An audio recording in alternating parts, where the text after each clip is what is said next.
meu povo, tudo bem com vocês? Então, iniciando mais um encontro da nossa mega revisão. E é isso. Quero mandar um beijo para todo mundo que está aí ao vivo acompanhando a gente. Esse povo querido, maravilhoso. Dani, Milena, Zenaida, Adriana, Vanice, Josimeire, Silvia, Roberta. Bom dia, Roberta. De Roberta para Roberta. Beijo. Maria Divina, Aline, Laura, Flávio. Eita, meu povo. Francisca, Cris, Carol. Roberta, eu te amo. Tenho nem roupa. Então, hoje é o nosso encontro de direito das famílias. O seguinte é esse, gente. Pense numa pessoa que está destruída com farofa. Essa campanha acabou comigo. Meu corpinho sofre. Mas estou eu aqui, linda e plena. Linda nem tanto, plena talvez, para o nosso encontro de hoje de direito das famílias. E é isso. Bora começar nossos esquemas do coração. E revisão de véspera tá chegando também com todas as matérias, todos os professores. E é sobre isso, produção. Estamos juntos, tá? Beijo, beijo, beijo, beijo, beijo, todo mundo aí ao vivo. Vamos começar. Vamos começar falando algumas coisas bem importantes sobre direitos das famílias. Coisas contextualizadas com os probleminhas que nós estamos acostumados a cobrar em prova. Questão sobre regime de bens, que inclusive a gente falou na revisão de sucessões. Questão sobre alimentos. Questão sobre guarda e educação dos filhos, poder familiar. Vamos conversar sobre esses assuntos hoje que são muito pontuais e que são sempre contextualizados em prova, sempre. Tá bom? Vamos embora? É sobre isso. Segue o bonde Brasil. Olha lá. Vamos começar as nossas anotações. Eu vou até anotar aqui, porque no último dia eu vou mandar esse material para vocês. Então, eu vou colocar aqui, que hoje nós vamos ter a parte de direito das famílias, tá? Quero começar dizendo para você o seguinte. Vou pegar aqui o cinza. Tanto na união estável quanto no casamento,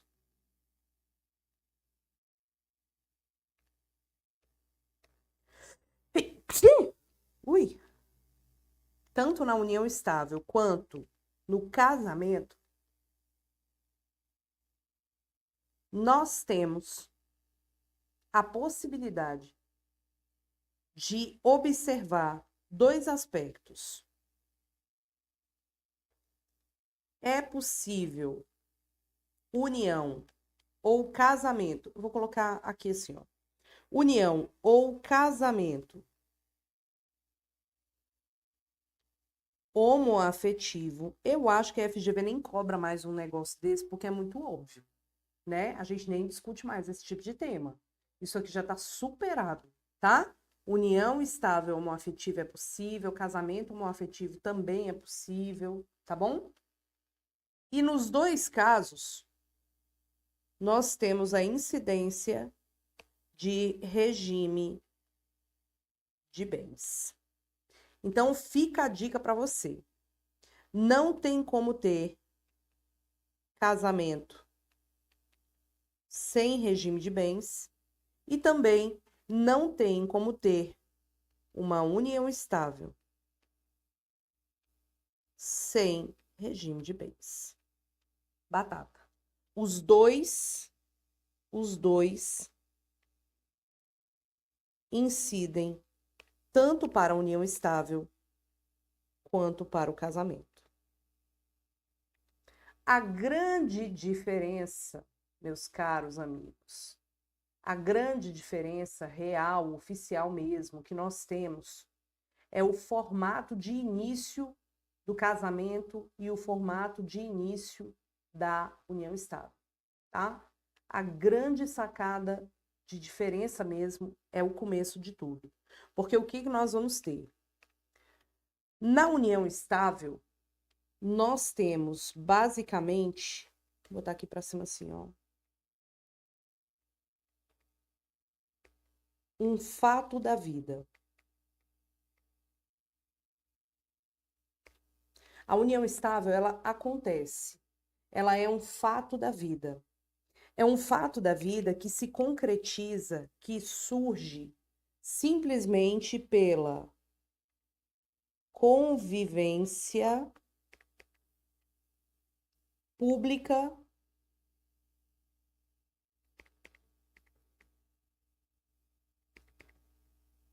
contínua e duradoura com objetivo de constituir família. Então, olha as palavras importantes aqui. Eu tenho uma convivência pública, contínua, duradoura, com o objetivo de constituição de família. Tá? Isso aqui é a grande sacada para você responder questões de união estável. Não há um ato celebrativo. E o ponto importante que você tem que lembrar, não há um ato celebrativo e detalhe, presta atenção agora, detalhe, não precisa de declaração no cartório. Porque como é um fato da vida, esse fato surge da convivência pública, contínua e duradoura, com o objetivo de constituição de família. Então, não precisa, preste atenção aqui, ó, não precisa, olha isso.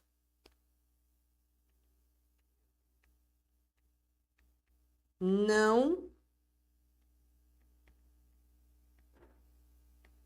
precisa. Não precisa morar junto.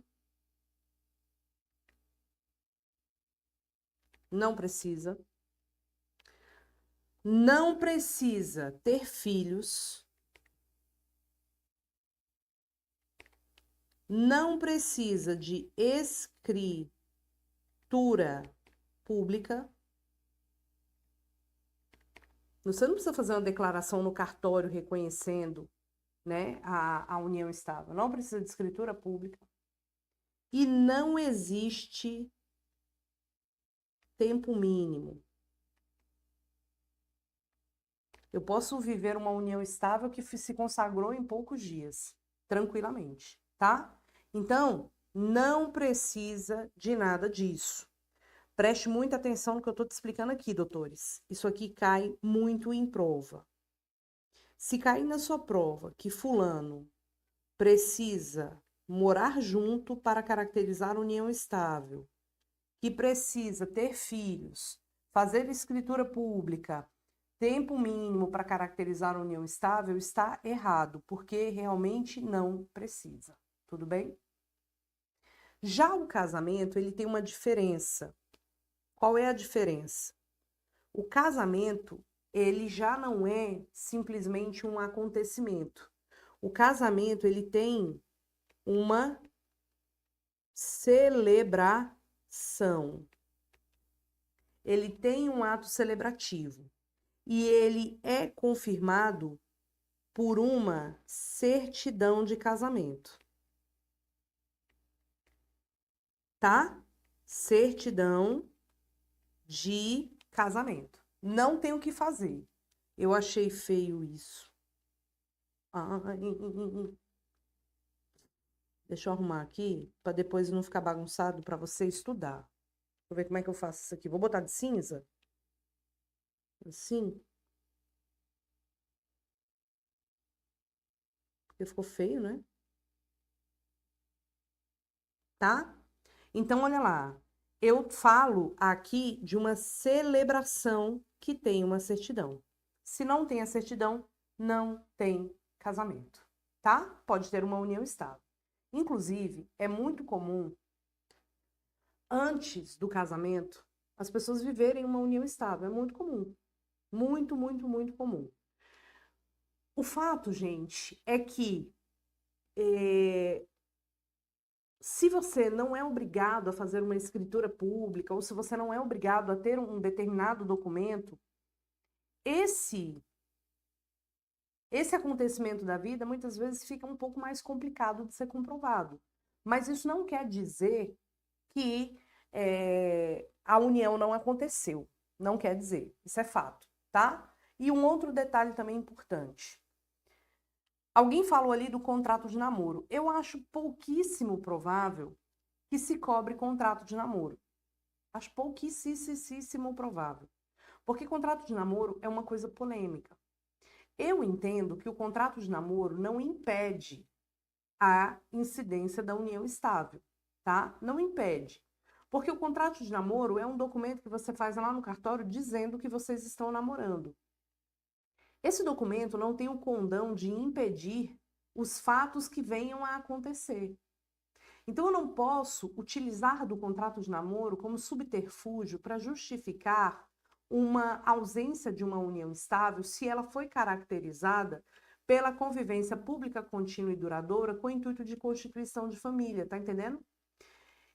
Então, muita gente não reconhece o contrato de namoro como sendo algo apto a impedir a união estável. Eu entendo que não.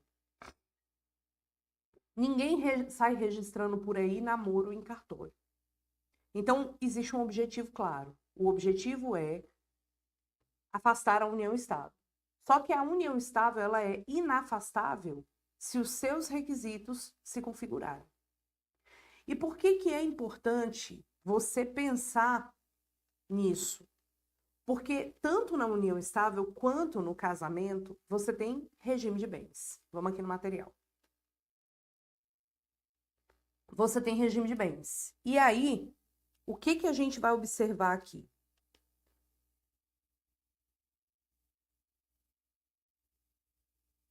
Curte isso aqui. No regime de bens, que é o aspecto patrimonial dessa união, e a gente tem que lembrar que regime de bens é importante tanto para o divórcio, dissolução de união estável, quanto também no caso de morte. A gente viu na aula passada. Se você perdeu a aula passada, assista. Então, regime de bens é algo que é importante ser verificado justamente por conta da questão do divórcio, da dissolução da união estável e também da questão, obrigada, viu, Monique, da questão da morte. É o aspecto patrimonial. Então, são as regras que resolvem o fim do casamento e o fim da união estável. Quais são os regimes de bens que nós temos? Vamos lembrar. Nós temos comunhão parcial de bens, comunhão universal de bens, participação final nos aquestos e separação de bens. São 4 modalidades de regime. Vou repetir.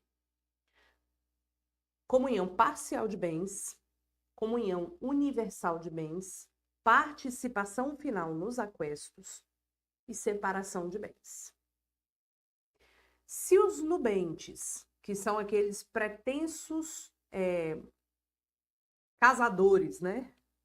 Os pretensos que vão se casar, ou os companheiros. Nesse caso aqui, se eles não escolhem expressamente o regime de bens, se eles não escolhem expressamente o regime de bens, qual que é o regime regra? Que também é chamado de supletório. Porque as pessoas podem escolher livremente os seus regimes, Mas se elas não fizerem questão de escolher, qual que é o regime regra? O regime supletório? Quem é que lembra? Será o regime da comunhão parcial de bens. Então, se eu vou me casar e eu não escolho expressamente o meu regime, a regra é a incidência da comunhão parcial de bens. Tudo bem? Dá o print nessa tela aí que eu vou fazer uma outra tela com você que eu acho que é uma tela, pessoal, que vai cair. Dá o print. Então, assim, tanto...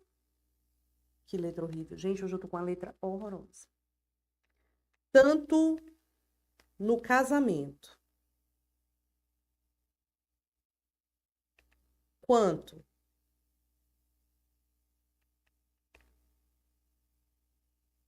na união estável, os envolvidos poderão promover categoricamente a escolha do regime. Poderão promover categoricamente a escolha do regime. Essa escolha pode se dar para qualquer regime: comunhão parcial de bens, comunhão universal de bens, separação de bens ou participação final nos aquestos. Então, a escolha aqui, pessoal, pode se dar em qualquer regime. Inclusive, como a lei não proíbe, é possível você criar um regime de bens diferente do que já existe. Não tem problema nenhum, tá? É possível também. Aí, meu Brasil brasileiro, o que nós vamos ter aqui? Você precisa escolher.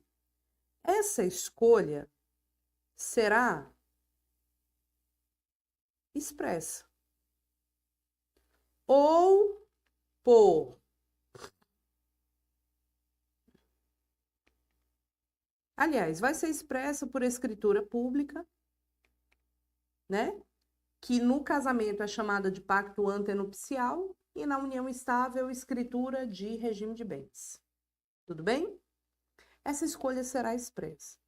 Mas pode acontecer de essa escolha decorrer de um silêncio. Do tipo, as pessoas ali envolvidas não fizeram muito esforço para escolher um regime diferente. Eu me casei e não fiz o pacto antenupcial. Eu vivo uma união estável e eu não fiz um documento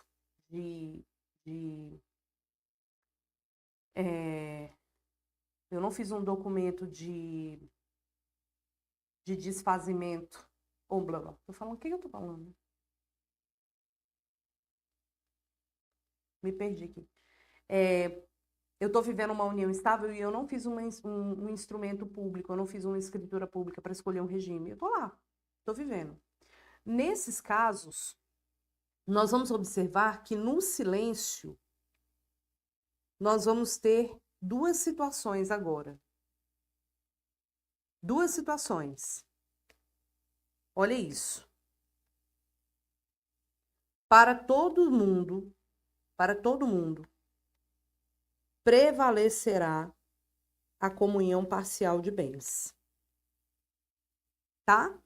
Para quem tem mais de 70 anos, se não fizer a escolha expressada de outro regime, prevalecerá o regime da separação de bens. Então, hoje, nós temos dois regimes supletórios, tá? Nós temos, para todo mundo, a comunhão parcial de bens, Mas para quem tem mais de 70 anos, se não fizer o reconhecimento expresso de outra modalidade de regimes, nós teremos a separação de bens. Entendeu? Porque antes da decisão do Supremo, o que aconteceu? Gente, eu tô muito perdida no tempo. Vocês não estão entendendo. Essa campanha, ela acabou tanto comigo que eu tô perdida, assim, no tempo. Sabe? Eu não sei nem... Eu sei que a gente tá em novembro, mas eu já não lembro mais quando foi a decisão do Supremo. Foi fevereiro. Ah, o senhor bateu. Acho que foi em fevereiro. Junho? Sei lá. Só sei que esse ano, a regra que impõe que a pessoa com mais de 70 anos tenha que se casar obrigatoriamente no regime da separação obrigatória de bens foi levada ao Supremo para se discutir uma determinada inconstitucionalidade da norma. Veja, uma pessoa com mais de 70 anos pode ser presidente da República, tá? Pode ser presidente da República. Meu caro, deixa eu te falar, o seguinte é esse. Se a pessoa pode ser presidente da República, meu amigo, o seguinte é, por que ela não pode escolher o regime de bens livremente? Que conversa é essa? Aí o Supremo falou, não, vamos fazer o seguinte, a pessoa com mais de 70 anos pode escolher livremente o regime, desde que faça por escritura pública, nos moldes normais de escolha de regime, mas se ela ficar em silêncio, não postular por outro regime, para essa pessoa, o regime, regra, será a separação obrigatória de bens. Que a gente vai chamar de separação de bens, né? Então, a ideia é essa, tá bom? A ideia é essa. Pois bem, então ficou tudo claro? Para quem não tem 70 anos, a escolha silenciosa é a comunhão parcial de bens. Para quem tem mais de 70 anos, a escolha vai ser a separação de bens. Eu preciso que você dê o print nessa telinha aí. Agora, Roberta, como é que a gente faz essa escolha? Como é que a gente faz essa escolha? Eu quero muito que você não esqueça o seguinte. Vamos para outra tela aqui. Hoje a gente tem muito desenho para fazer e vamos acertar todas as questões de família que eventualmente venha a cair, né, Brasil? Olha lá. Bom, sobre regime de bens.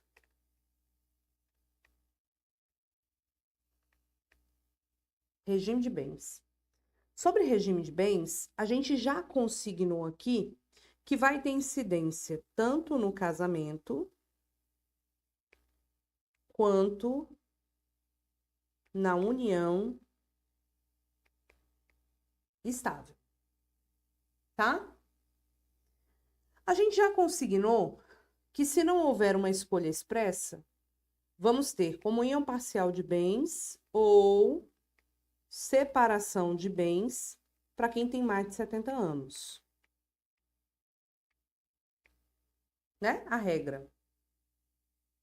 Na união estável, a escolha do regime ocorre por um chamado pacto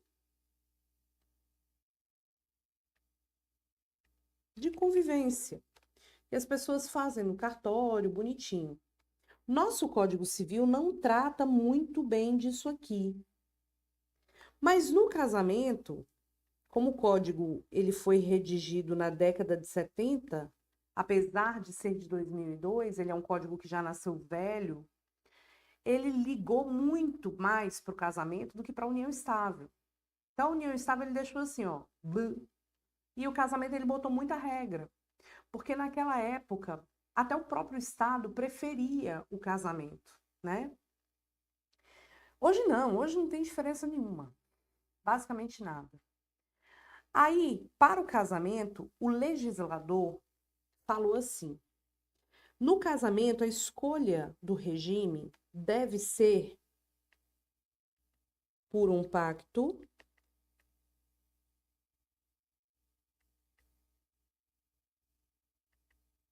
antenupcial. Esse pacto antenupcial, diz a lei, e isso aqui já caiu na FGV, tá? Esse pacto antenupcial, diz a lei, ele é o seguinte: ele deve ser feito por escritura pública,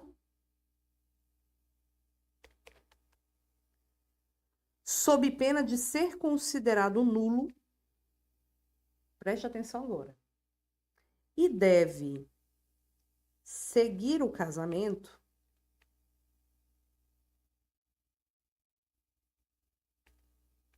sob pena de ser ineficaz. Então a lei colocou essas duas regras. Entendeu? É feito por escritura pública, porque se não for feito por escritura pública é nulo, e deve seguir obrigatoriamente o casamento, ou seja, o casamento precisa ser celebrado. Senão, esse pacto não produz efeitos. Olha isso. Senão, o pacto não produz efeitos.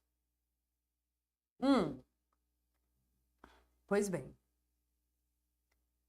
Caiu uma questão na prova da UAB, e quem tem feito questões de prova vai lembrar. Caiu uma questão assim. João e Maria resolveram se casar.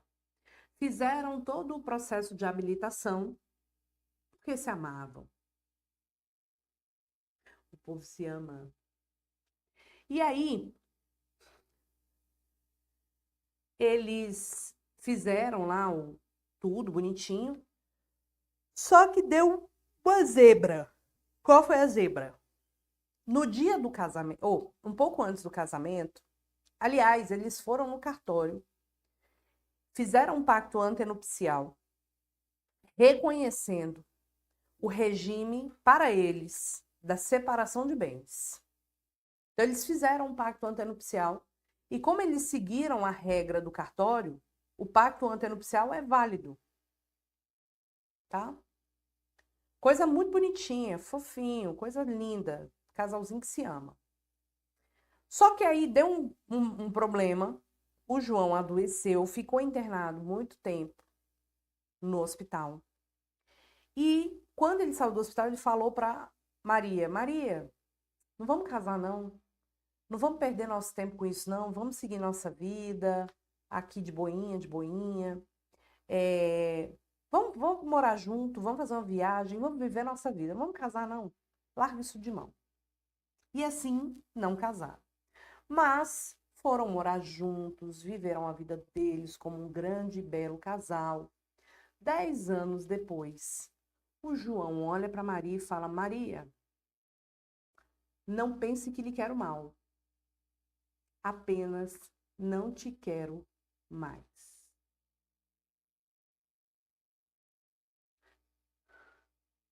Maria olhou e falou assim, tudo bem, meu querido.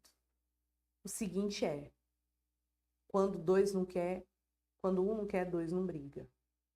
Então, como que a gente vai fazer com os bens? Como é que a gente vai promover a partilha de tudo isso que a gente adquiriu ao longo do nosso relacionamento? Conte-me. Conte-me. João olha para Maria e fala, como assim? Como é que é? Minha querida, seguinte eu tenho aqui na minha mão um documento que diz que nós escolhemos no cartório o regime da separação de bens. E tudo está no meu nome. Então, minha querida, você pega suas roupas aí e vai embora. Porque tudo isso aqui é meu. Tudo é meu. O que a Maria vai dizer a ele?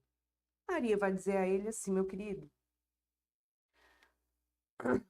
comigo não tem esse negócio de gentileza, não. O seguinte é esse. Nós realmente fizemos uma escritura pública. Realmente, este pacto nosso é válido. Porque para ser válido, ele tinha que ser feito por escritura pública, porque senão ele seria nulo. João caiu nas águas do equívoco.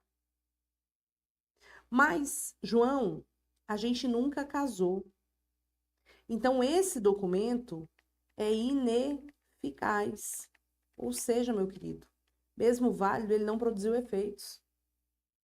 E como a gente viveu uma união estável sem um documento, qual é o regime que a gente vive hoje? E o que diz esse regime? Tudo que for adquirido por um ou ambos onerosamente deve ser partilhado por dois.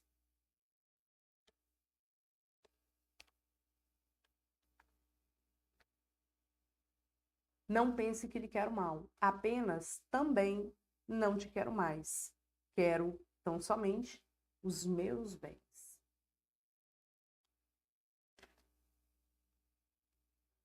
Tá com o pau, doido?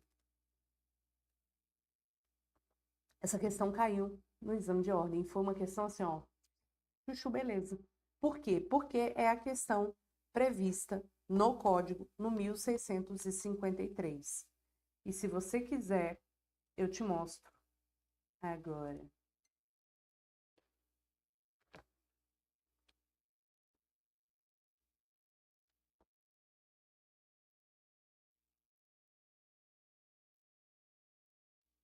É nulo o pacto antenupcial se não for feito por escritura pública. É ineficaz se não lhe seguir o casamento. Olha isso. Olha isso. Maravilhoso. Maravilhoso.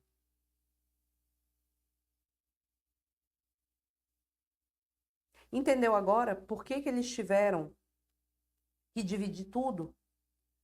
Tudo que foi adquirido?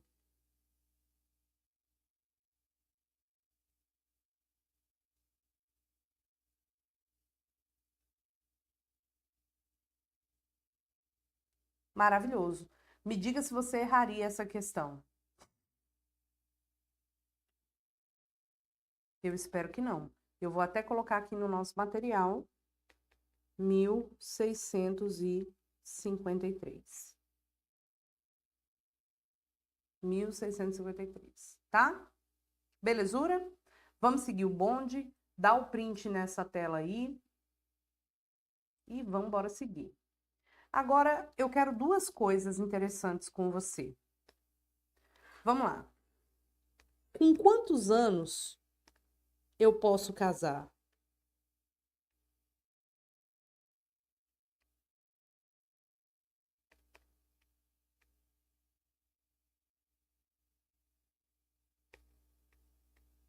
Com quantos anos eu posso casar? Ora, eu posso me casar com 16 anos, é a idade núbil, mas para eu conseguir me casar com 16 anos, eu preciso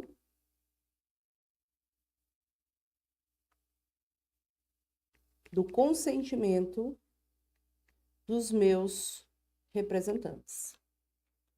Isso é fato. Aliás, se os meus representantes me derem o sim, eu caso e estou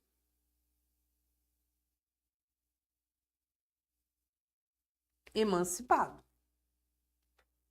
Vou botar emancipação.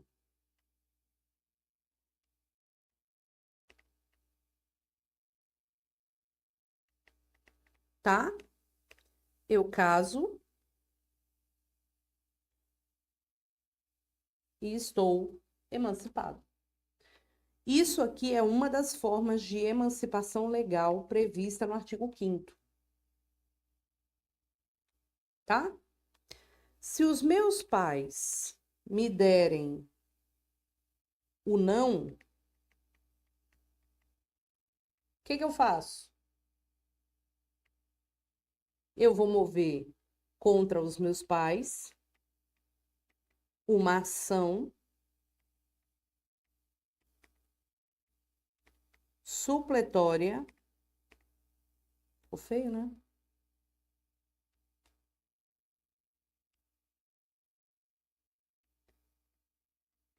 Uma ação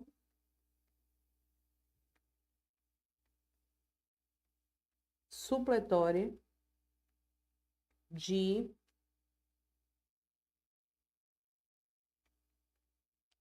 Gente, minha letra hoje tá terrível. Perdi, né, a prática.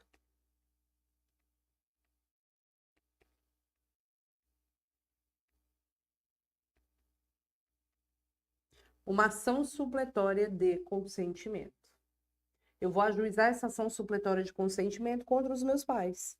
Para dizer, juiz, eu quero casar, meus pais me proibiram e agora eu estou aqui numa ação contra os meus pais. E aí é óbvio que, como essa ação é contra os pais, o que que o juiz vai nomear aqui? Curador especial.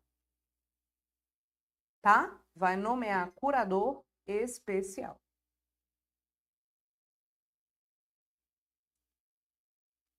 Certo? Agora, eu quero te dizer uma coisa. Se a pessoa casou, questão de FGV agora. Se a pessoa casou com 16 anos, descobriu o amor da vida dela, casou com 16 anos, emancipou. Com 17 anos, ela divorcia. Ela volta a ser incapaz? O que você me diz? Volta ou não volta?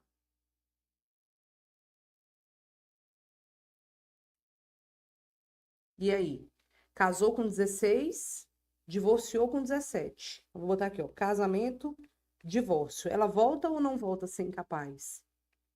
Ela permanece sendo capaz.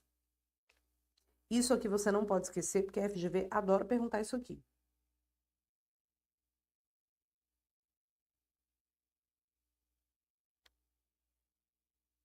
Adora perguntar isso aqui. Já estamos até de saco cheio desse tipo de questão, porque ela adora perguntar. Tá? Pois bem. Vamos lá. Outro detalhe. E esse detalhe agora, Brasil, eu preciso que você preste, não é pouca não, é muita atenção. Esse detalhe agora é categoria. Vamos lá. Olha só. O artigo 1521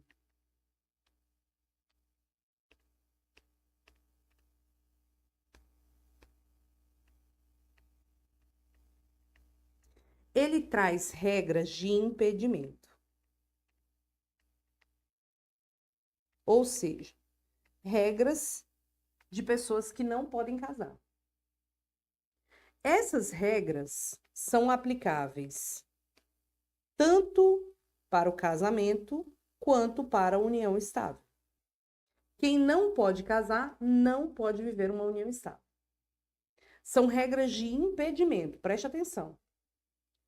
Se você casa ou contrai uma união estável violando essas regras, sinto lhe dizer, mas o casamento ou a união estável será considerado o quê? Será considerado nulo. Porque regra de impedimento, se você violar, é nulo. Mas tem um detalhe que a FGV ama. Vamos nele aqui.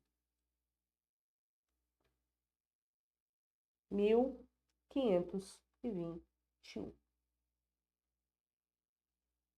Tum, tum. Olha lá. Não podem casar.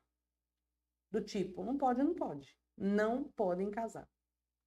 Os ascendentes com descendentes, pai com filho, por exemplo, seja parentesco natural ou civil, quais são as Modalidade de parentesco civil. Modalidade de parentesco civil, adoção, né? Socioafetivo. Os afins em linha reta, com o sogro, com a sogra, com o enteado, enteada, não pode casar. Lembra que o povo fica falando, sogro e sogra é para sempre. Não, não é para sempre. Só existe uma regra básica que vai ser para sempre. Você nunca vai conseguir casar com essa pessoa. Nunca, tá? Opa. O adotante com quem foi cônjuge do adotado e o adotado com quem foi do adotante, pelo mesmo motivo, né, de você não poder casar com o enteado, o sogro, a sogra, enfim. Irmãos unilaterais ou bilaterais. Preste atenção agora. Irmão é parente de segundo grau. E os demais colaterais. Quem são os demais colaterais? E tio com sobrinho. Tio com sobrinho até o terceiro grau, inclusive. Então, o vínculo entre irmãos é de segundo grau. Entre sobrinhos é de terceiro grau, tio com sobrinho. Esse inciso quarto, eu quero que você preste muita atenção aqui. Esse inciso quarto é o casamento entre tio e sobrinho. Esse casamento pode acontecer. Existe um decreto número 3.200, que é lá da década de 40, que fala que quando o tio e o sobrinho querem se casar, eles podem, desde que eles façam um exame para atestar a sanidade mental de um tio querer casar com o sobrinho, tipo assim, o povo tá normal ali, gente, não tem problema mental nenhum. E desde que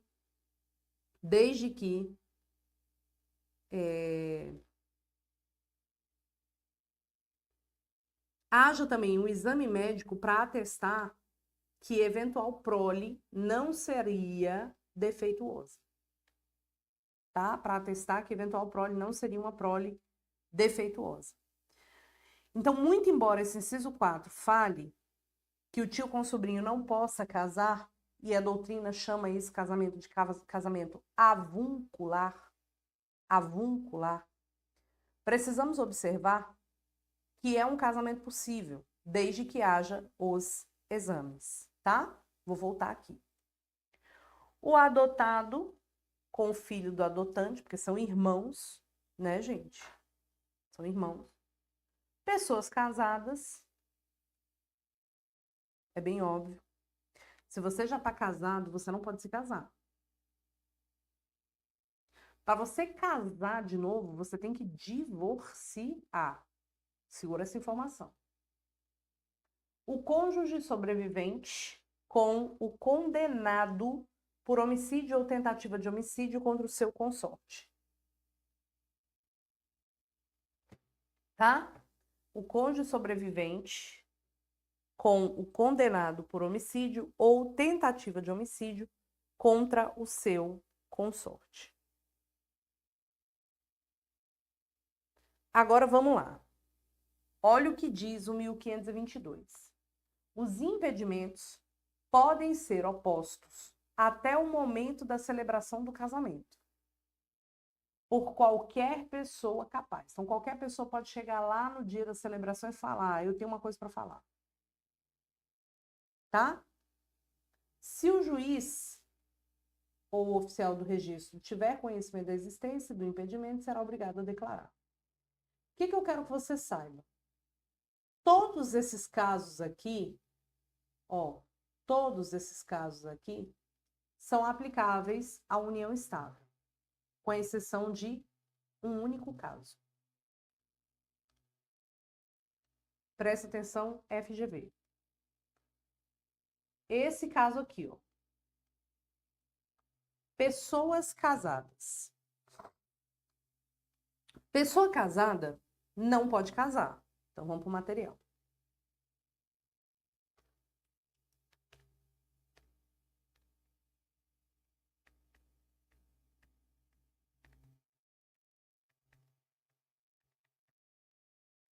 A pessoa casada não pode casar. A pessoa casada, para que ela possa casar de novo,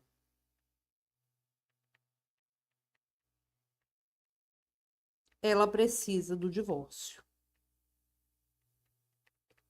Tudo bem? Porque o ato de casamento tem uma celebração, e essa celebração só pode acontecer se a celebração anterior for desfeita. A pessoa casada, mas separada de fato, o que é a pessoa separada de fato? Tipo, o casal já não se aguenta mais, não quer um olhar para a cara do outro, tipo assim, eu já quero matar você. Mas, até a gente resolver o divórcio, contratar advogados, partilhar os bens, resolver a porra toda, eu vou sair de casa. Eu já não estou mais com você. Eu estou separado de fato. Eu não estou mais com você. Não quero mais. Eu não te amo mais. Pode ir embora daqui. A pessoa separada de fato é aquela que está separada literalmente de fato. Ela não divorciou. É só de fato. É só tipo o fato da vida. Ela não divorciou. Tá? Não divorciou. E aí, meu Brasil? Deixa eu contar uma história para você. Ela não pode se casar, posto não ter divorciado. Mas ela pode, sim, viver uma união estável. Aí caiu na prova. O João saiu de casa, já estava separado de fato há 3 meses, mas não havia feito o divórcio. Se apaixonou pela Joana e foi morar junto com a Joana. Esse relacionamento é um relacionamento que pode ser reconhecido como união estável? Pode, pode.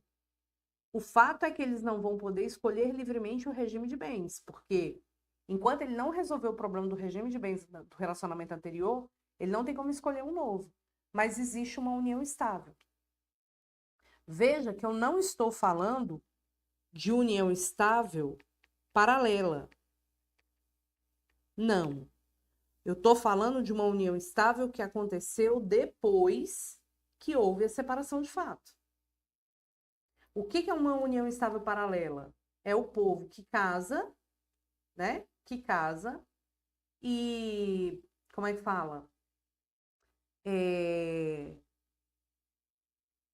Mantém aí um relacionamento extraconjugal fora de casa. Tem aos montes. Isso não é considerado uma união estável, tá? O STJ não reconhece união estável paralela, não reconhece mesmo, tá? Aí vamos lá. A gente tem a questão da celebração do casamento. Eu sempre falo isso aqui, eu vou até botar aqui já prontinho pra gente. Eu sempre falo isso, mas nunca cai. Mas agora eu quero falar e tomara que caia. Mas eu sempre vou falar. Eu tenho medo de cair no exame de ordem. Olha isso aqui, ó. Então, beleza, separado de fato pode adquirir união estável, tudo bem. Mas olha isso aqui. A questão do casamento. O casamento, ele é um ato formal, né? Então, a gente tem aqui o processo de habilitação, no qual os envolvidos vão no cartório, entregam, vou pegar aqui a tinta azul, entregam seus documentos, olha que maravilhoso.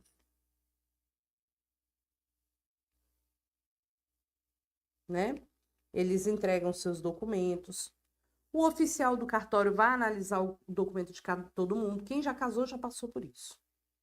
Aí, se tiver tudo ok no documento, verificando que aquelas pessoas podem casar e pipipi, popopó, o cartório emite uma certidão de habilitação. Essa certidão, ela produz efeitos por 90 dias, ou seja, dentro de 90 dias você tem que se casar. Aí, porque se você não se casar em 90 dias, você vai ter que fazer um novo processo de habilitação. Aí você vai lá, marca o casamento, a celebração do casamento, que é o dia que você vai falar o seu glorioso sim, tá? Vai falar o seu glorioso sim. Essa celebração, ela acontece na presença de testemunhas. São quantas testemunhas? Se o casamento for celebrado no cartório, são 2 testemunhas. Se o casamento for celebrado no edifício particular, são 4 testemunhas. Se uma das pessoas não souber ler e escrever, nós vamos precisar de 4 testemunhas. Então, basicamente, nós temos 2, 4, 4. Só que tem 3 cerejas de bolo que a FGV pode cobrar na sua prova de forma contextualizada. Primeiro, casamento por procuração. Segundo, casamento em caso de moléstia grave. E casamento em artículo mortis. São 3 situações diferentes. Olha lá. Eu posso me casar por procuração? Imagina que eu marquei a celebração do casamento. E, final das contas,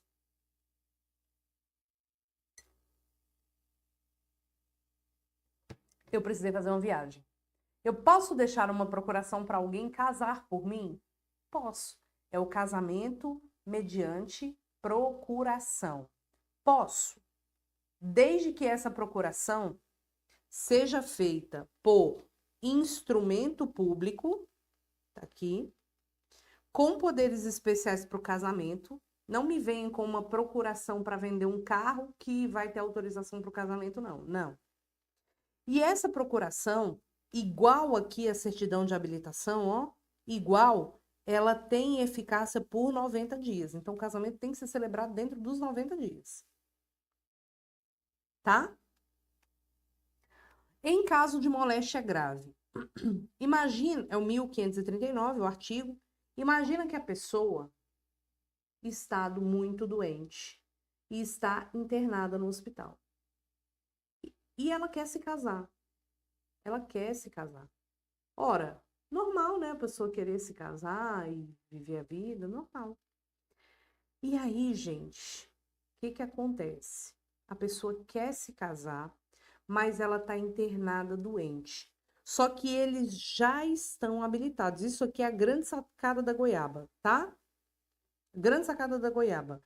Eles já estão habilitados, eles já passaram pelo processo de habilitação, mas um dos dois adoeceu e está internado. A autoridade celebrante vai com 2 testemunhas até o local da internação e celebra o casamento. Em caso de moléstia grave, é isso. É só a autoridade celebrante que muda o local da celebração do casamento, tá?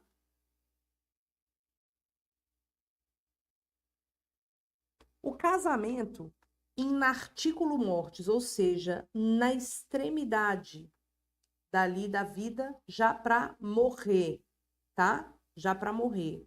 É no 1540. Imagina, aconteceu uma tragédia, o prédio desabou, eu fiquei preso nos escombros, eu não tenho processo de habilitação com meu namorado, mas eu manifesto o desejo de me casar antes de morrer. Veja que eu preciso que tenha risco de vida, não existe habilitação dos nubentes, chama-se 6 testemunhas que celebram o casamento e depois levam todas as informações colhidas daquele momento que a pessoa vai morrer para o juiz, para que o juiz declare ter havido aquele casamento. Ok? Cuidado com isso, por favor. Aliás, deixa eu responder uma pergunta aqui do chat, que é a pergunta da Roberta. Professora, essa questão do tio e sobrinho me deixou na dúvida. Pois se é proibido primo, por que tio e sobrinho podem casar? Primo não é proibido. Eu posso me casar com meu primo tranquilamente. O impedimento para o casamento é parentesco de 2º grau, irmãos, e parentesco de 3º grau, tio com sobrinho. Parentesco de 4º grau, que são os primos, pode casar normal. Agora, o tio com o sobrinho, que é o tal do casamento avuncular, pode ser que ocorra esse casamento, tá? Pode ser que ocorra sim esse casamento, se houverem os exames. Professor, o que seria prole defeituosa? Prole defeituosa são filhos que, por conta da mistura do mesmo sangue, tem umas coisas assim, nascem com alguns problemas de saúde, né? Ou órgãos internos defeituosos, que acabam inviabilizando a vida extrauterina, enfim, tá? Entendido? Vamos lá. Dá o print nessa tela aí. Bom, o fim. Não pense que lhe quero mal, apenas não te quero mais. Não pense que lhe quero mal,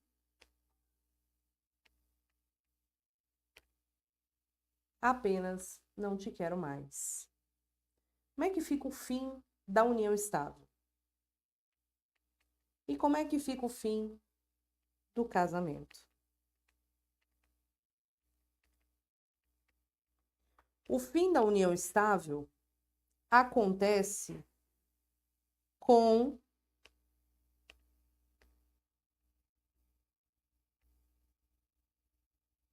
a dissolução da união estável, que pode ser judicial ou no cartório. Ah, Roberta, no cartório só se não envolverem menores. Ou envolvendo menores, já tiver tudo resolvido sobre os menores, tá? Alimentos, essas coisas. O casamento, ele chega ao fim pelo divórcio, tá? Pelo divórcio.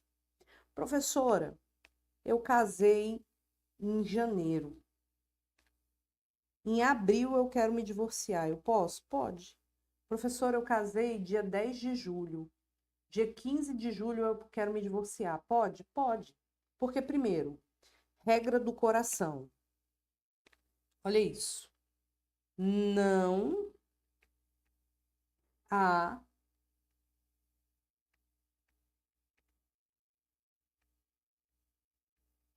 tempo mínimo para o divórcio.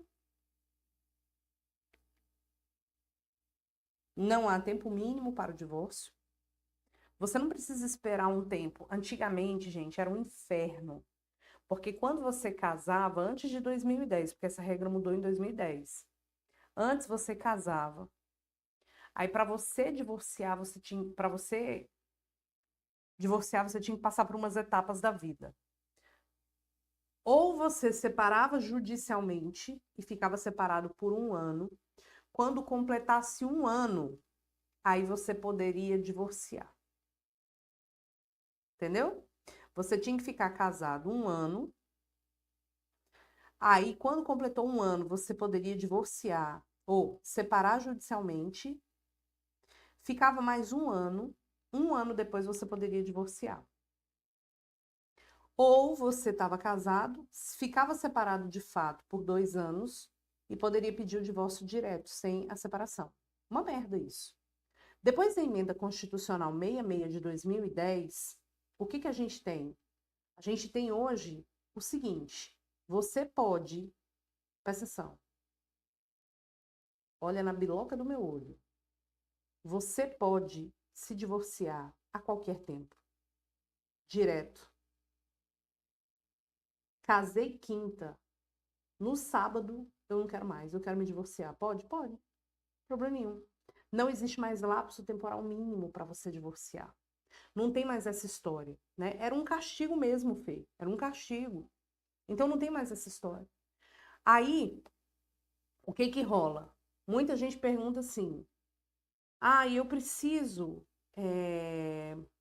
precisa necessariamente de um advogado para o fim das modalidades? Sim. Sim. Tanto júri quanto extrajúri. A não ser que você não tenha partilha de bens, não tenha nada, e você faça por uma escritura pública a dissolução sem nada. Tudo bem? Não há tempo para o divórcio. Agora, é possível divorciar sem fazer a partilha de bens? O que você me diz? Minha pergunta é, para divorciar, eu preciso necessariamente fazer a partilha de bens? Conte para mim. Não me esconda nada. Me diga. Eu preciso necessariamente fazer a partilha de bens? Vamos aqui.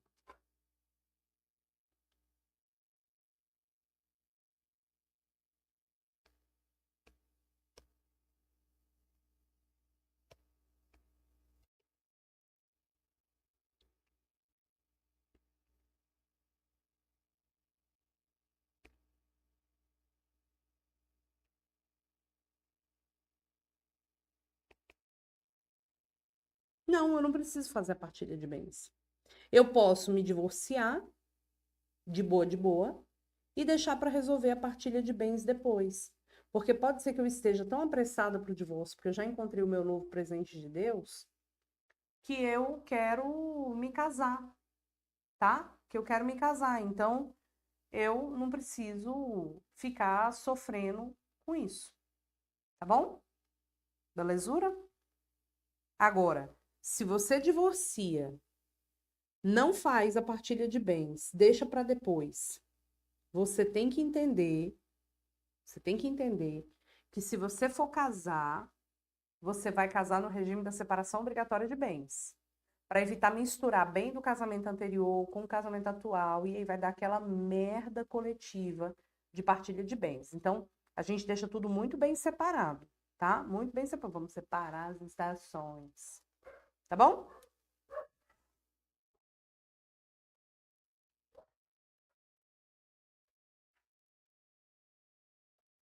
Ai, daí, obrigada, viu? Ou cumular os pedidos na mesma ação. Ação de divórcio acumulada com partilha de bens. É o mais normal, inclusive. E se você fizer isso e tiver muita urgência no divórcio, você pode pedir para que o divórcio seja concedido de forma liminar, né? Porque o divórcio é um direito potestativo.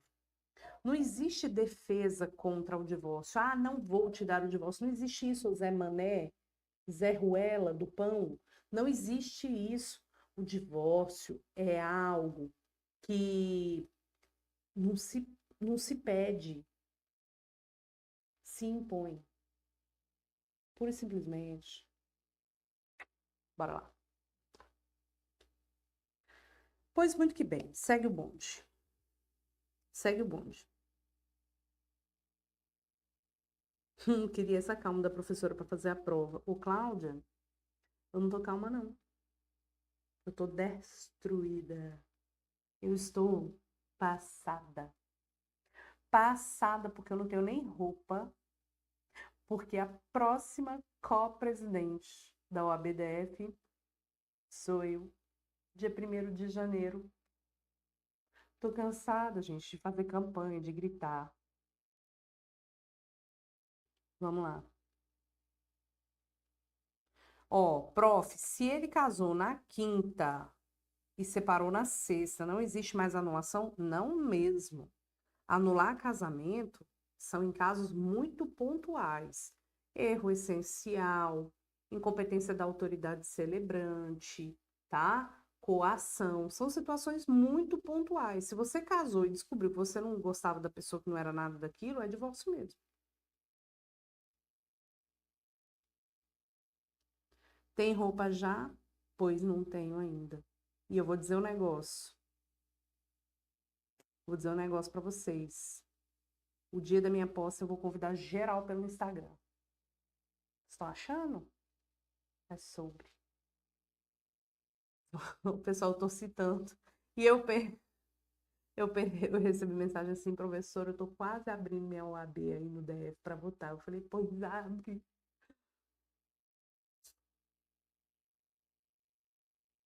Queria que fosse nossa presidenta aqui em São Paulo. Ô, Hélio, quem dera, meu filho. Meu filho, meu filho. Professora, se envolver menor, pode pedir alimentos? Claro que pode. Só que essas ações são ações separadas. Então, por exemplo, eu tenho um divórcio. Eu vou fazer a ação do divórcio, resolvendo o divórcio, pipipi, popopó. Aí eu tenho outra ação resolvendo alimentos, outra ação resolvendo guarda. Você pode fazer tudo junto se for uma situação assim, ó, Eu estou fazendo tudo junto porque é tudo consensual. Aí pode. Porque cada ação dessa tem um rito diferente, tá? Professora, você é casada?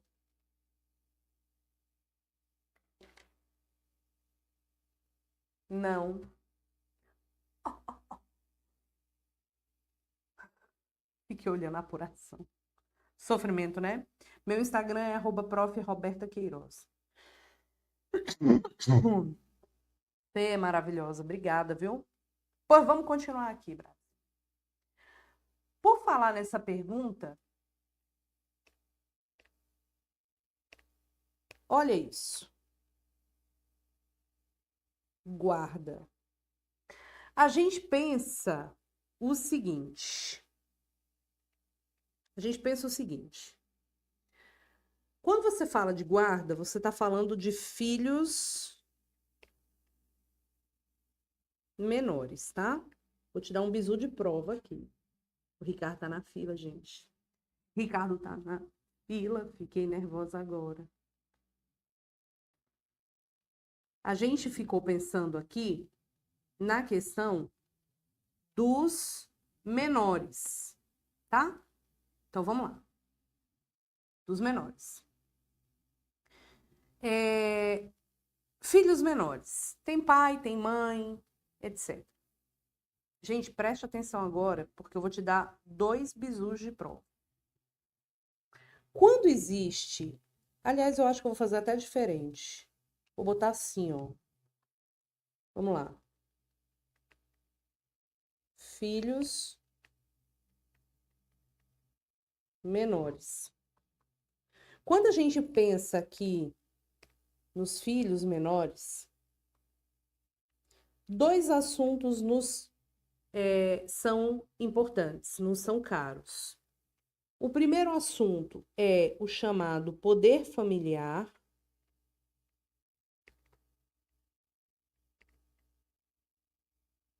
Não gostei. Não gostei. Vou fazer diferente.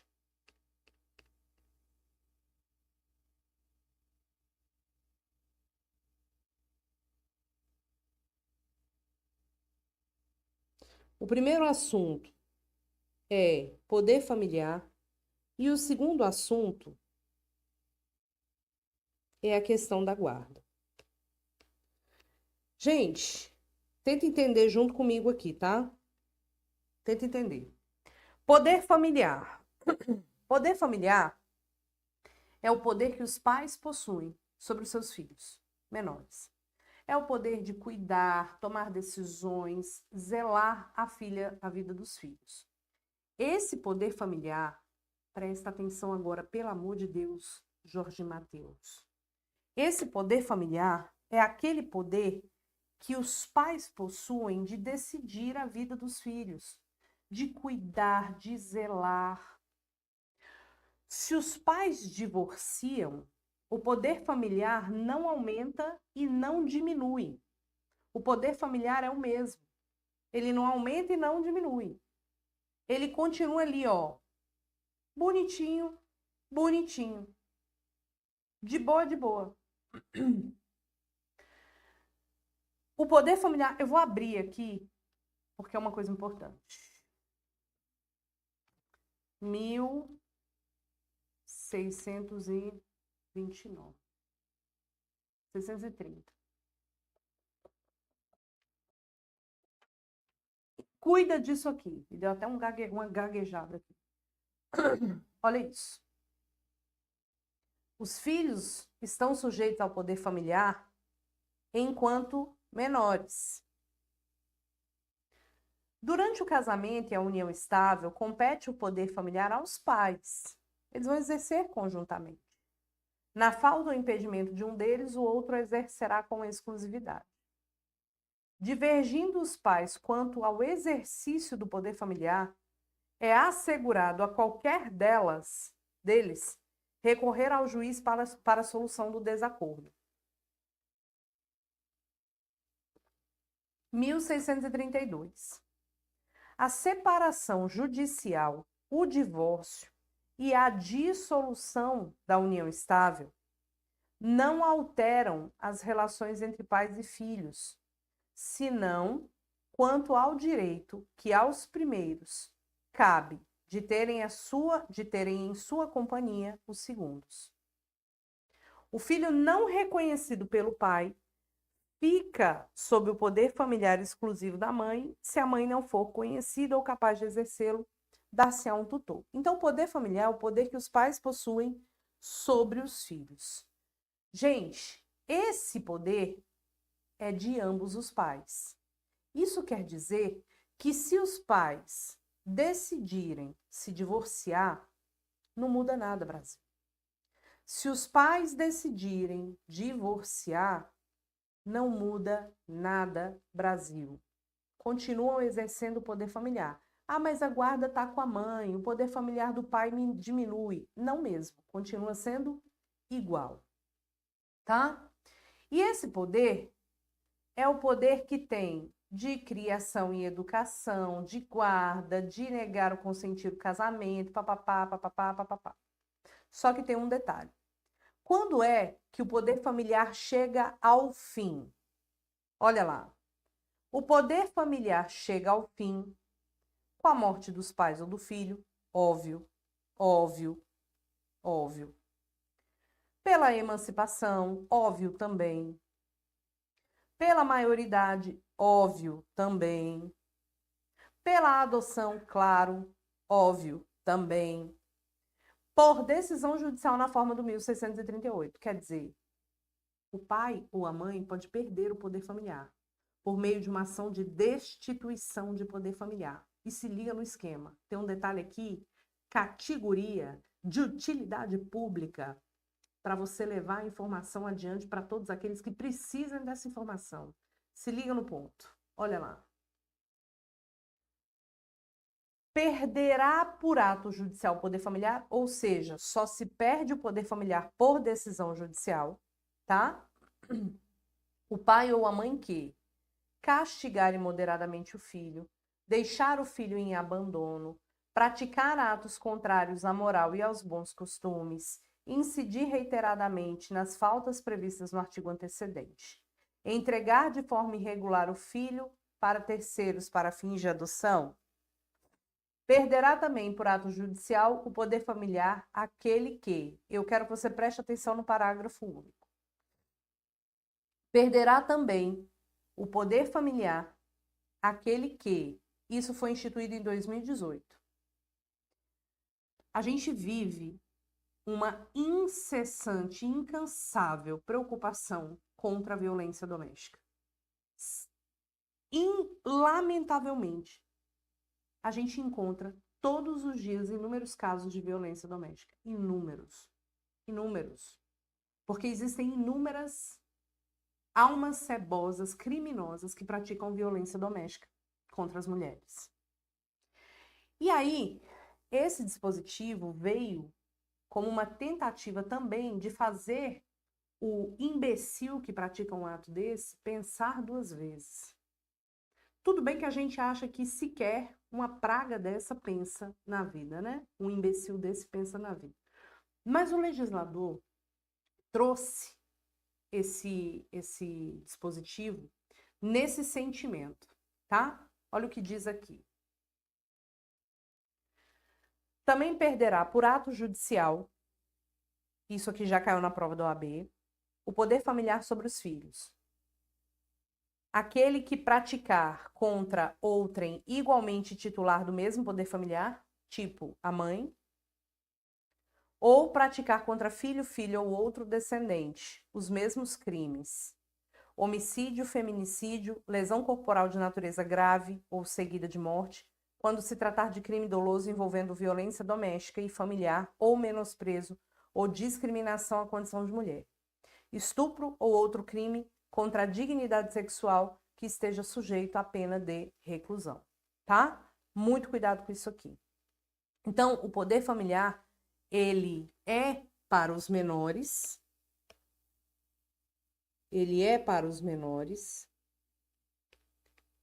podemos ter a destituição, que é a perda do poder familiar, que é a perda, e se você falar perca do poder familiar, eu vou dar na sua cara, é a perda do poder familiar, e quando isso acontece, chama-se um tutor. O tutor vai, se os dois perderem o poder familiar, né? O pai ou a mãe, porque se um perder, fica com o outro, mas se os dois perderem, chama-se um tutor. Detalhe. Detalhe, detalhe, detalhe. A guarda não tem nada a ver com poder familiar. Se os pais divorciarem, a guarda continua normal. O poder, aliás, se os pais se divorciarem, o poder familiar continua normal.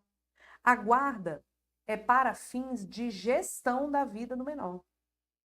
É para fins de gestão imediata ali da vida do menor.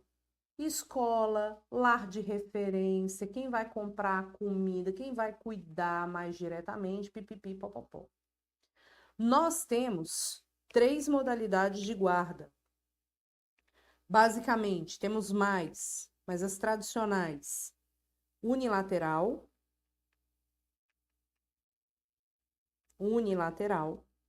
que o menor fica com um dos dois, tendo como lar de referência o lar do guardião, e o outro exerce o direito de visita de forma muito programada. Fins de semanas alternados, papapá, popopó.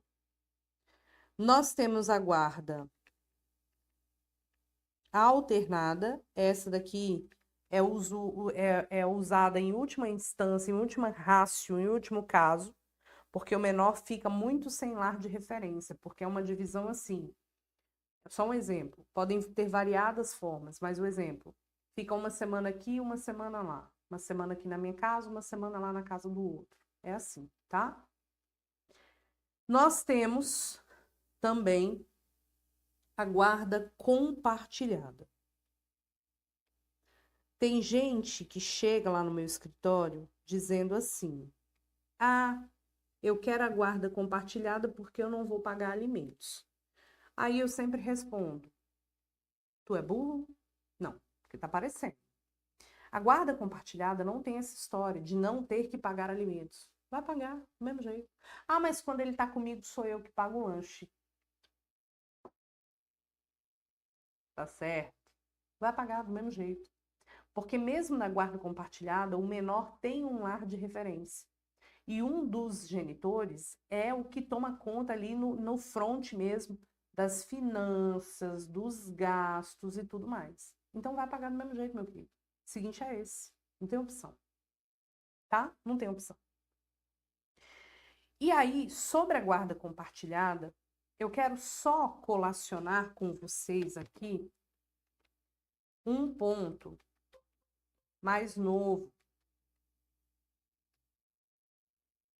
Porque a guarda compartilhada é muito complicada de ser imposta na vida das pessoas. Tá? É muito complicada de ser imposta na vida das pessoas. Você vai impor a guarda compartilhada se a pessoa não quer viver com a criança? A ideia que tínhamos era essa. Hoje, nós tivemos uma alteração na lei aqui que diz o seguinte.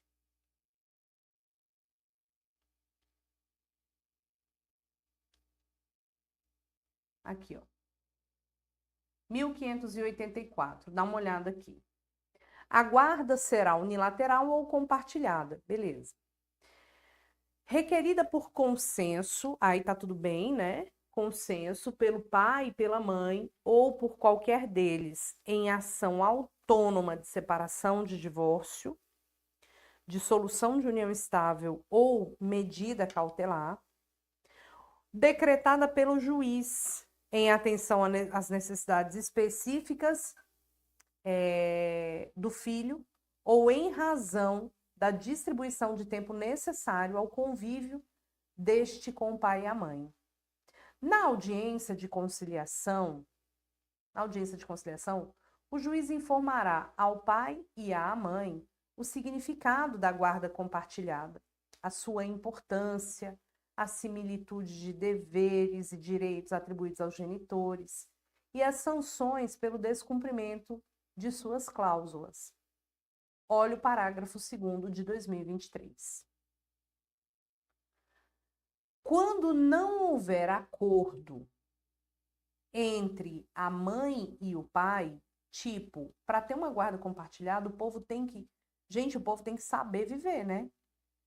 O povo tem que saber conviver, principalmente. Então, quando não houver acordo entre a mãe e o pai quanto à guarda do filho, encontrando-se ambos os genitores aptos a exercer o poder familiar, será aplicada a guarda compartilhada, salvo se um dos genitores declarar ao magistrado que não deseja a guarda da criança, ou inferno, ou do adolescente, ou quando houver elementos que evidenciem a probabilidade de risco de violência doméstica ou familiar. Então, a compartilhada era imposta. Hoje é preciso levar o óbvio à letra da lei, no sentido de falar, meu amigo, se as pessoas disserem que não querem, elas não querem. Ok? Belezura? Vamos voltar aqui para o nosso material. Então é isso, tá? Sobre a guarda é isso. Detalhe, na guarda compartilhada tem que pagar alimentos, tem gente que acha que não. Na guarda compartilhada, o menor tem sim também um lar de referência com um dos dois genitores, não é esculhambado, tem lar de referência sim. E por falar em alimentos, vamos só observar uma parada aqui bacana de alimentos. Vamos lá.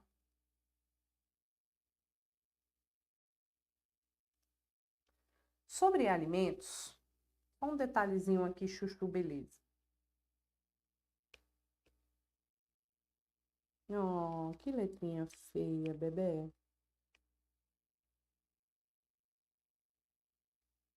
Vamos lá.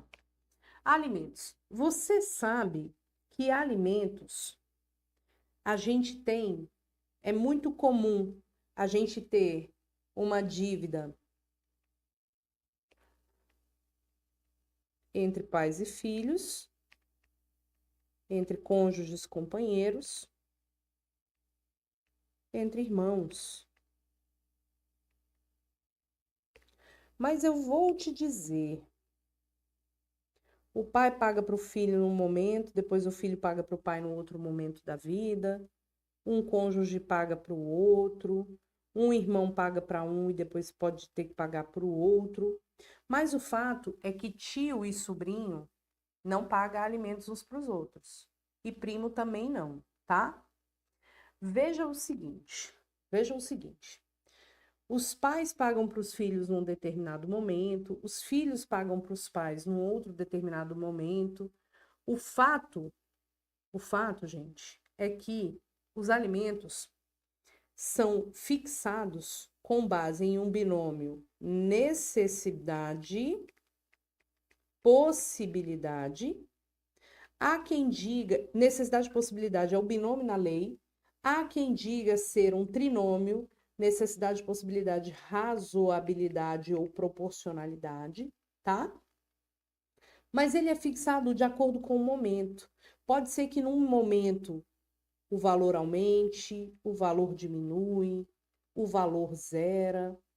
Mas o fato é que, para o valor zerar, nós precisamos lembrar da súmula 358 do STJ, tá?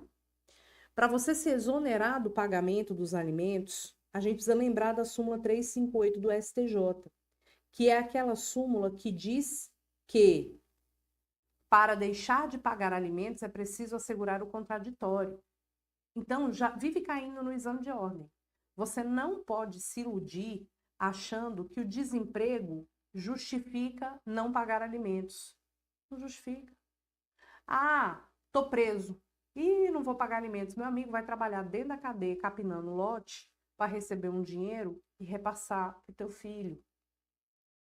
Então, prisão não é caso para deixar de pagar alimentos. A maioridade do filho não é causa automática para deixar de pagar alimentos. A emancipação do filho não é causa automática para deixar de pagar alimentos, tá? Conclusão do ensino médio não é causa para deixar de pagar alimentos. Desemprego também não. O fato do filho estar trabalhando também não é causa para deixar de pagar alimentos de forma automática, eu digo. Eu preciso levar isso ao juiz que vai analisar o contexto, tá? E também é muito bom você lembrar que os alimentos são divisíveis entre os devedores. Se o menino gasta, vamos supor, R$ 2.000 por mês, o pai tem que arcar com 1.000 e a mãe com 1.000. Tudo bem que às vezes um ganha mais, um ganha menos, um tem mais condição, pode contribuir com mais, o outro com menos. Enfim, é assim que funciona a roda, tá? Assim que funciona, assim que gira a sistemática aqui. Os alimentos são divisíveis entre os devedores. Só existe uma forma de alimentos solidários entre os devedores. Os alimentos serão solidários entre os devedores, ou seja, todo mundo respondendo pelo todo, quando são devidos a idosos. E idosos são aqueles que têm mais de 60 anos. Então, se o pai tem mais de 60 anos e precisa de R$ 2.000 para viver por mês e ele tem 2 filhos, ele pode cobrar o valor total de qualquer um dos 2 filhos. Ele pode cobrar o valor total de qualquer um dos 2 filhos. Porque os alimentos, nesse caso, são alimentos que são, como é que fala? Que são solidários, tá bom? Então, muito cuidado com isso. Outro detalhe, nós sabemos que se os pais não conseguirem pagar alimentos para os seus filhos, os avós podem ser convidados a fazer este pagamento, tá? Os avós são previstos na súmula 596 do STJ. Súmula 596 do STJ. E os alimentos devidos pelos avós são alimentos subsidiários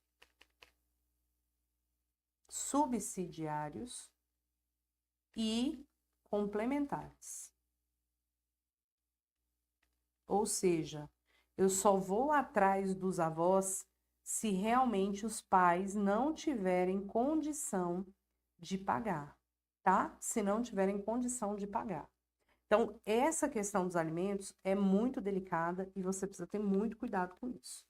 Os alimentos devidos pelos avós são alimentos subsidiários e complementares e somente entrarão em cena caso os pais não tenham efetivamente condições de arcar com o pagamento, tá? Aí vem uma discussão. Roberta, se não paga o valor dos alimentos, vai preso? Vai preso. É uma escolha. Quem escolhe o rito da execução é o credor.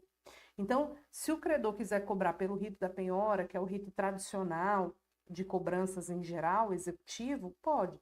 Se ele quiser cobrar pelo rito da prisão, ele pode também.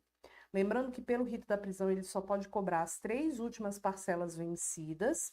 Então, se, por exemplo, hoje a gente está em novembro, se deve novembro, outubro, setembro, agosto e julho, ele tem todas essas dívidas. Pelo rito da prisão, ele pode cobrar novembro, outubro e setembro. Agosto e julho ele vai ter que cobrar pelo rito da penhora. E muita gente fala assim, e os velhinhos? A gente vai mandar prender os velhinhos? Meu amigo, normal. O que se tem discutido é que a pessoa que esteja com idade avançada, o avô que deva, eu acho uma cretinice, né? Um filho que não sustenta o próprio filho e prejudica o pai e a mãe. Mas é a vida. O que se tem entendido é que aquelas pessoas que têm idade extremamente avançada podem estar sujeitas a uma prisão domiciliar. Uma outra pergunta também. Professora, existe habeas corpus em prisão civil de alimentos? Sim, o habeas corpus não é uma demanda criminal, exclusivamente criminal. É muito mais utilizada no crime, porque no crime a gente tem muitas prisões, né? Muitas limitações do exercício de ir e vir. Mas isso não quer dizer que não possa ser usado aqui no mundo civil, tá bom? É normal, completamente normal, tá? Se a prisão do devedor de alimentos se tornar uma prisão ilegal, excessiva, uma prisão, né, fora da legitimidade, ele pode ser compelido, sim, a ser posto em liberdade por meio de HC. Um outro detalhe, a prisão do devedor de alimentos, ela é de 1 a 3 meses. Se você foi preso e ficou lá 3 meses preso, e você é posto em liberdade porque já cumpriu o prazo, não significa que sua dívida está quitada. Não está quitada. A dívida permanece ali ativa, tá? A dívida permanece ativa, normal.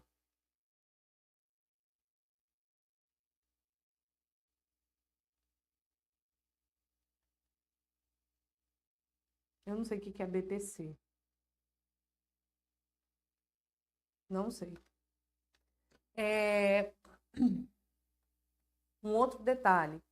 Os alimentos são incompensáveis, tá? Vou te dar um exemplo. Os pais são divorciados. Essa questão é questão ótima de prova de OAB. Os pais são divorciados. E aí, o filho mora com a mãe. Mora com a mãe e o pai paga alimentos no valor de R$ 2.000, tá? E de 15 em 15 dias, o menino vai ficar com o pai. Quando o menino foi ficar com o pai, lembre-se, a guarda é da mãe. Quando o menino foi ficar com o pai, olha o que aconteceu. Ele pegou e quebrou a vidraça do condomínio. Chutando bola, ele acabou. Como é que fala aqui? Quebrou a vidraça do condomínio. Causou um prejuízo para aquele pai de R$ 1.000. Aí, o pai paga o conserto da vidraça, liga para a mãe e fala: olha, eu tenho que te pagar aí os R$ 2.000 de alimentos, mas eu não vou te dar os 2.000, eu vou te dar os 1.000. Porque ele me deu um prejuízo aqui, quebrando a vidraça de R$ 1.000, então eu vou compensar o valor. Tá errado. Não vai. Os alimentos são incompensáveis, tá?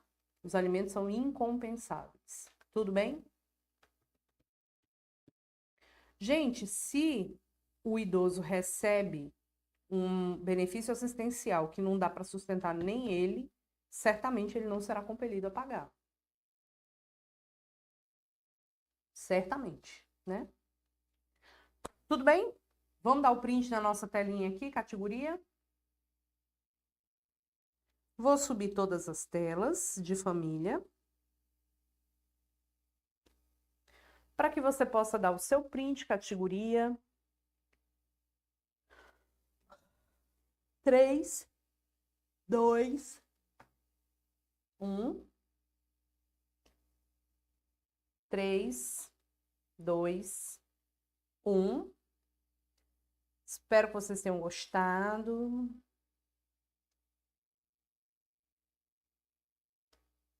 Três, dois, um. Me fala aí se vocês gostaram da aula.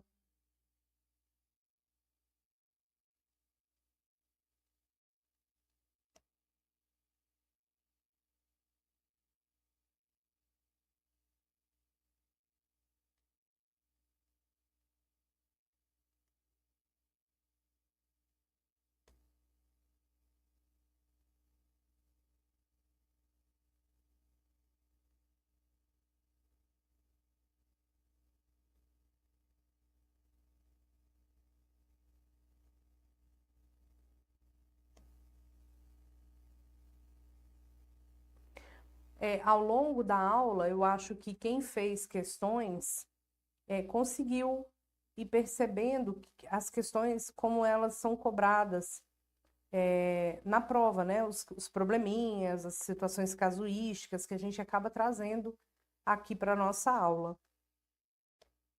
Alimentos.